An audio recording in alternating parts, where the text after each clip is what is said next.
I wasn't supposed to be invited, and that's what scared me most. The envelope showed up 2 days ago. No return address, no postage. Just my name, spelled correctly. Inside was a simple card, white, embossed with one line. You are cordially invited to the homecoming. No location, no date. But that night, I got the email. It was tonight. 7:00 p.m. sharp. An estate in the hills, private, unsearchable. They said it would be intimate. There was no guest list, no event page, no record of who sent it. But when I arrived, there was a woman at the gate in a red dress. She smiled like she'd been waiting for me specifically. "You're the last to arrive." And then she said something I still can't explain. "We were worried you weren't real." The house was too clean. Not tidy clean, sterile. Marble floors, white walls, no art, no personal touches. Like a display home, not one anyone actually lived in. And yet every room was softly lit. Ambient music drifted from somewhere unseen. Nothing had hard edges, except the people. There were 12 guests in total. And when I walked in, they all looked at me. Not with curiosity, with recognition. Some smiled, some nodded. One man in a navy suit, mid-50s, perfectly still, raised his glass. "There you are. Told you he'd show up." I tried to play along, tried to blend in, but every time someone spoke to me, they already knew things I hadn't said. "Still drawing, or did you give that up after the accident?" "Funny. You've got your father's silence." I laughed politely, nodded, smiled, but inside I was crumbling, because they weren't guessing. They were correct. The host hadn't arrived yet, that's what they kept saying. "He'll be here soon. He doesn't like to be watched arriving." But I had the strangest feeling that I was the host, or at least the version of me they were waiting for. Around 8:11 p.m., I stepped into the bathroom to breathe, lock the door, center myself. And written on the mirror, in steam, though the water hadn't run, was a message. "Welcome back. You passed." When I stepped out of the bathroom, no one was in the same place. It was like the scene had reset. The woman in the red dress, the one who greeted me at the gate, now stood by the fireplace, laughing at something no one said. The man in the navy suit was lighting candles, even though the lights were still on. And one guest, a girl I swear I hadn't seen before, turned to me and whispered, "You're doing great so far." I didn't respond, I just stared. Because behind her calm smile, her eye was twitching. A single, nervous tick. Like she was terrified of forgetting her cue. I walked through the living room, trying to catch snippets of conversation. "He doesn't suspect anything yet." "No, don't say that here. The real one never made it this far." I froze. The real one. I tried to leave, tried to find the front door, but it was gone. Not locked, not blocked. Gone. Where it had been was now a hallway I hadn't seen before. And down that hallway, more doors, none of them labeled. One of the guests noticed me standing there. A tall woman in gray. She said, "Oh, you're early." And then she smiled and added, "Do you want to see backstage?" The hallway was narrower than it looked. No paintings, no lighting fixtures, just matte gray walls and a single low hum, like the sound system was breathing. She walked ahead of me, the woman in gray. Heels clicking softly, echoing too long, too slow.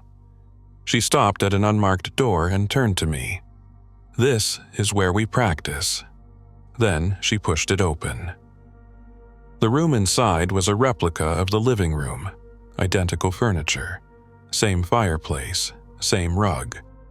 But everything was slightly off. The walls didn't touch the ceiling. The windows were painted on. There were marks on the floor, little tape lines where people should stand. And in the center of the room was a script. On a stand, open. My name was printed across the top in bold letters. Scene 3. The Doubt. I turned the page. There were lines. Lines I hadn't said yet. Lines other people had already delivered, word for word. And at the bottom, in red ink, if he finds this, proceed to variant 4. I backed out, stumbled into the hallway, but the door I'd come through was gone. The hallway twisted slightly to the left now. The hum was louder. Then I heard it. Footsteps. But not one pair. Many. From every direction. And voices, whispering lines I hadn't heard yet. You're almost ready. Don't break yet. He's remembering too soon. I ran, tried door after door. Some were locked, some open to nothing, just black. One open to the dining room. But the guests weren't eating. They were frozen, posing, waiting for me to enter. I don't remember sitting down, but suddenly I was at the table. The dining room. The long table. 12 chairs. 12 guests.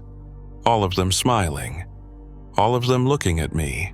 A plate sat in front of me. Empty. Except for a folded piece of paper tucked inside a napkin.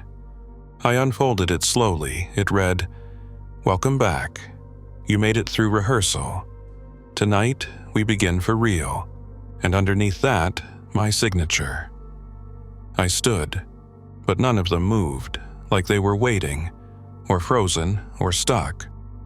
Then the woman in red stood up slowly, walked around the table, stopped behind me and whispered, "Do you remember now?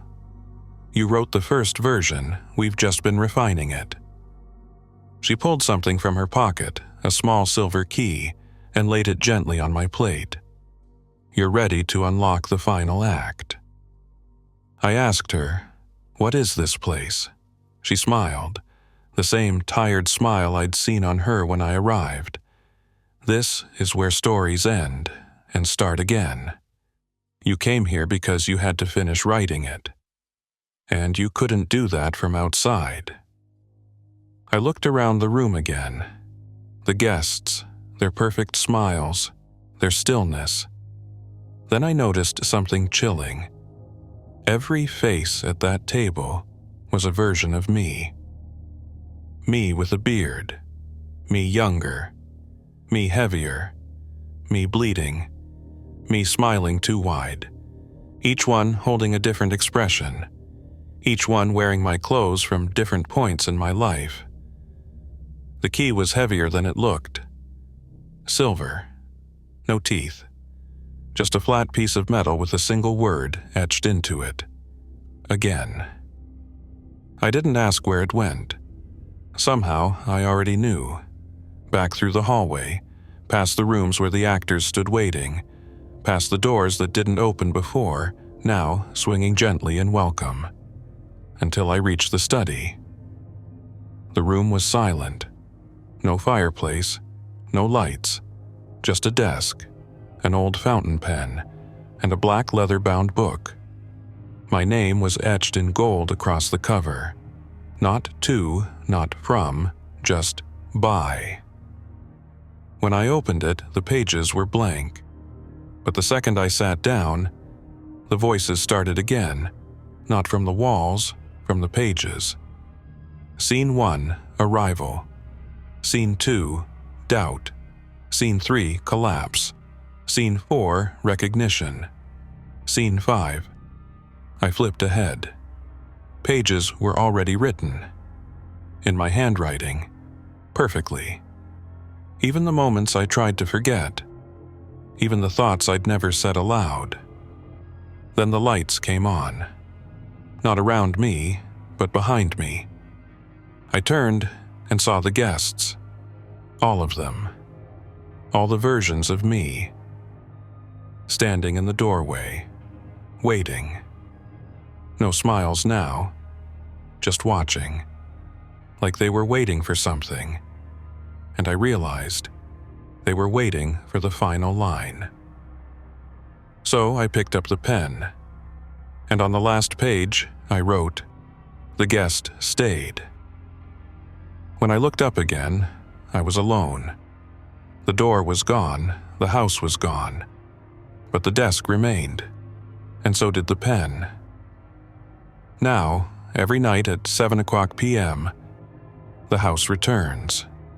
The party resets, and a new envelope is sent. Not to me, to someone else. Someone just like me. Someone who still believes they're just a guest in someone else's story.